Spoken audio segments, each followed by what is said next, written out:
Daska election पर नून league और PTI के रहनुमा सोशल मीडिया पर भी आमने सामने आ गए। वफाकी वजीर फवाद चौधरी कहते हैं नून लीग ऐसे माफिया की नुमाइंदगी करती है जो अवाम के मुफाद के बरक्स हैं। मरियम औरंगजेब ने जवाब दिया कि मुल्क में जहां भी शफाफ इलेक्शन होगा वोट नवाज शरीफ का ही निकलेगा। शहबाज गिल ने ट्वीट किया, इलेक्शन कमीशन को लीगी रहनुमाओं की जानिब से खिलाफ वर्जियां क्यों नजर नहीं आ रही।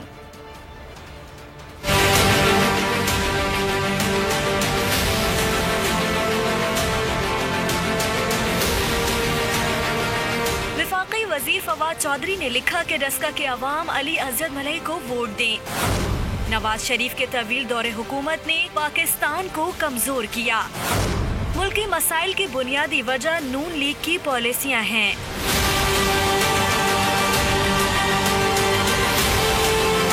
लीगी तर्जुमान मरियम औरंगजेब ने जवाब दिया, फवाद चौधरी ने सुबह सुबह रोना शुरू कर दिया।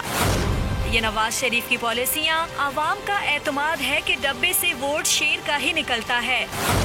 मसाइल की बुनियादी वजह वोट चोरी, आटा, चीनी, बिजली, गैस, दवाई चोर माफिया है, जिसके सहूलतकार इमरान साहब हैं। शहबाज गिल ने ट्वीट किया कि नून लीग के एमपीए इलेक्शन पर असर अंदाज हो रहे हैं, लेकिन एहसन इकबाल का चहीता रिटर्निंग ऑफिसर तब्दील नहीं किया गया। क्या सारी पाबंदियां सिर्फ तहरीक इंसाफ के लिए हैं?